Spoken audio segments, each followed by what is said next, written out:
Hello friends, welcome to the Eklavya Universes.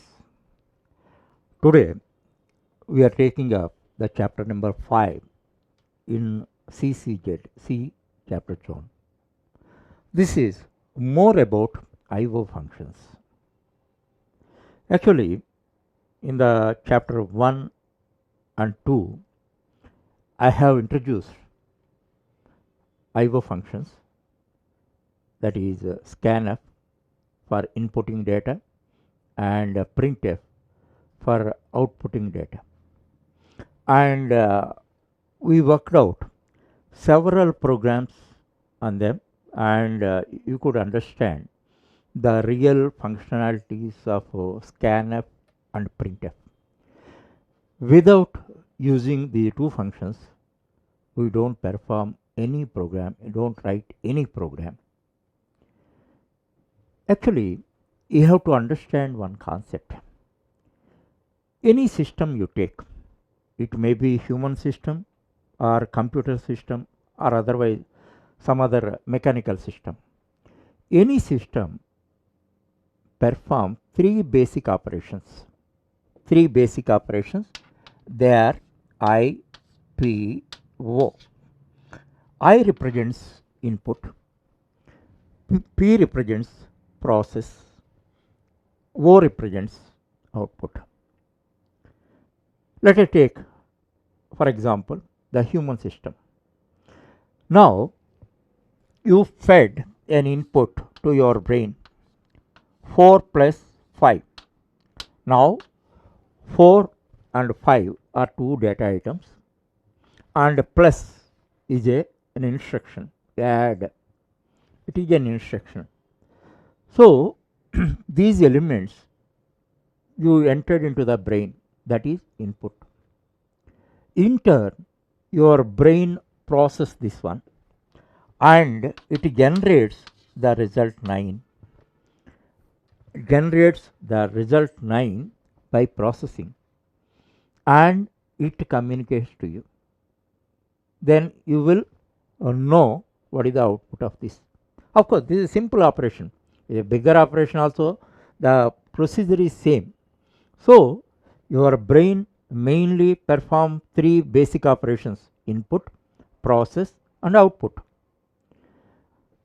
The same case, same procedure is applicable to a computer system. Now you see, two data items you give, at the same time an instruction you give like this and all that, and in a processor it is processor is nothing but a brain of a computer. It processes it and it generates a result. If you want to display it on the monitor screen, you can display it. Understand? So, if you logically analyze that, any system performs three basic operations: input, process and output. Out of that, input and output, these are very common basic operations. Simply, these are known as IO. IO means, always you understand, that is input, that represents input or output. Understand? So, we have to have thorough knowledge over input and output operations. Otherwise, we cannot properly give input to the system, and even if you are able to give input properly, you may not receive output. That's why, as these are common basic operations for every system, especially in our programming, then we must have perfect command over them. We have learned the basic operations, basic implementations of scanf and printf in first two chapters of CCZ. Now in this chapter, we have to learn more about them. Now, through practically, theoretically, if you understand and all that, ultimately you may not implement it properly. So, every concept we have to learn through corresponding applications. That point you must remember. Actually, these IO operations are performed through streams. Stream is a abstract and symbolic constant, a symbolic concept. Now you see, this is a water stream. In water stream, you leave the boats like this, paper boats like this. They flow towards a direction and ultimately they reach the destination like this and all that. So, in this context, they have taken this symbolism. That's why these are called streams, IO streams. IO streams means input streams and as well as output streams. These streams are having a specific feature. Those are unidirectional. Unidirectional means one way traffic. All these streams work in one direction. That's why for everything a separate stream is required. That means for input a separate stream, input stream. For output operations a separate stream, output stream are required. There are some other streams also, a little later I will explain. And as soon as you start your program, some standard streams are automatically opened. Standard streams, actually the developers of the C language, they provide these standard streams. Whenever you start a program, these IO streams are automatically activated. You need not do anything for that. In order to utilize them in a user friendly manner, you are provided many standard library functions. Already you know that stdio.h, standard input output.h. This is the main header file which provides around 50 functions, 50 input and output oriented functions. And already I explained one very important point. Actually, C developers wanted to make the C language very compact. For that purpose, they stored only core elements in C language, and they developed a separate library. This library is called a standard C library. In the standard C library, they stored all these standard library functions. As those are many numbers, those are hundreds in numbers and all that. Actually, what is the requirement? The organization like in your college library is required. Because of that reason, they divided all the functions into different groups depending on their functionalities. For that purpose, already explained this concept. stdio.h, math.h, this is for standard input and output functions. All the mathematical oriented functions are stored in math.h. String.h, all string oriented functions are stored in the string.h. ctype.h, all character oriented functions are stored in ctype.h.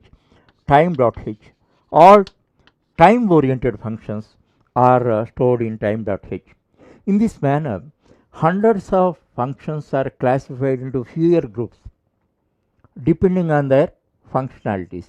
That's why you can easily identify whatever group of functions you require and all that. You can just include. Why you are including to your program? You must have the answer for this.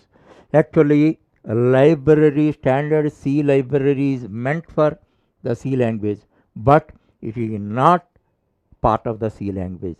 That's why whatever group of functions you require and all that, you must include above the in the top of the program, above the main of the program. That already I explained this concept. And one more very important thing what you have to learn is all these functions are classified into two groups: formatted functions and unformatted functions. Formatted functions means already you know about them. Those are scanf and printf. In using mainly printf, you could know not only displaying output, you can format it as you like and display that. For that purpose, different conversion specifiers you are using. That's why scanf and printf are called formatted IO functions, formatted CIO functions.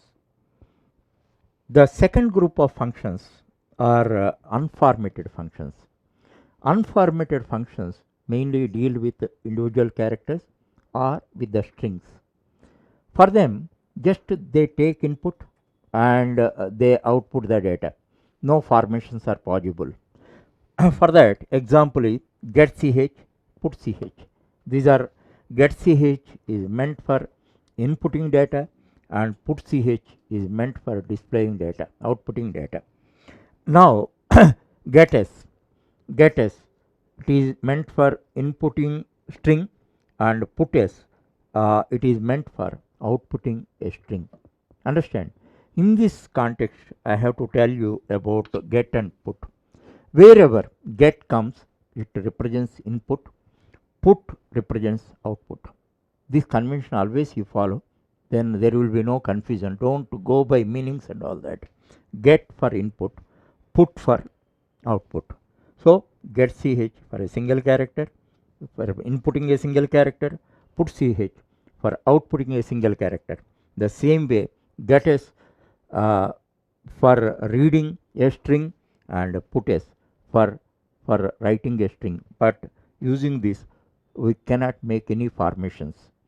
In this chapter, mainly we focus on formatting different types of data. That means you know different types of data like integer, floating point, character, strings and all that. According to our program requirement, we have to format them. So the formation and all that we cannot learn theoretically. We have to practically, we have to take up everything, every case, every element, and we have to learn the procedure. In the same way, formation may be required in some cases for reading also. That also we learn in this chapter.